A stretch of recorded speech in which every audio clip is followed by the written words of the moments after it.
Ресурсен центар е новата алатка на владата, која ќе им помага на општините ефикасно да раководат со своите финансии, да комуницираат со централната власт, ќе ги учи како да се вмрежуваат и како да наплаќаат даноци, а потоа да ги користат средствата за да се постигне најголем учинок и напредок. Замислата е да имаме една контакт точка за комуникација помеѓу градоначалниците и општинската администрација и секако централните институции и централната власт во соработка со донаторската заедница.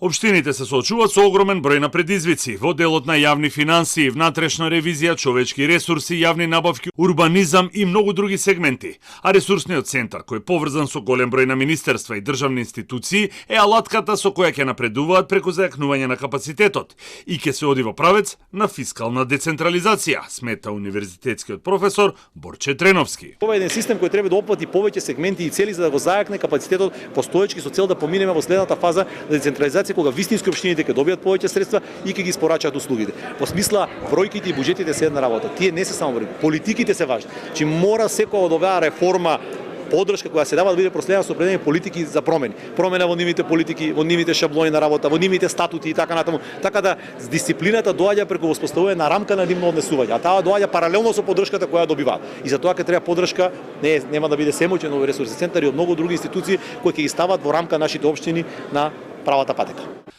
Општините тонат во долгови заедно со нивните општински предпријатија, не наплаќаат данок, не прибираат доволно средства и нерационално ги трошат, покажуваат анализите на институциите. Ресурсниот центар покрај контакт точка ќе биде дистрибутивен центар за донаторските средства и алатка за развој на општините и рамномерен регионален развој. Од следната година ќе им ставиме на располагање ажурирани бази на даночни обврзници на локалните самоуправи, преку кои што ќе можат посоодветно да се ги колектираат сопствените извори на финансирање.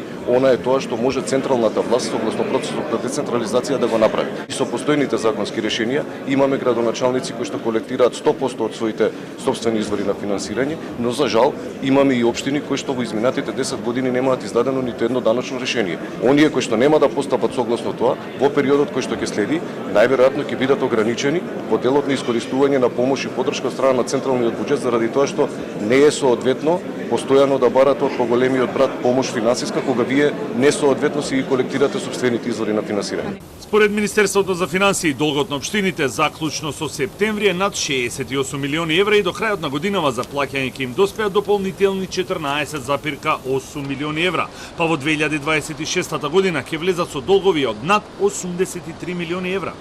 Состојбата е уште полоша со општинските јавни предпријатија, чиј долг во третиот квартал достигна околу 130 милиони евра, а до крајот на годинава пишува дека за плаќање ќе им стигнат уште 11,6 милиони евра.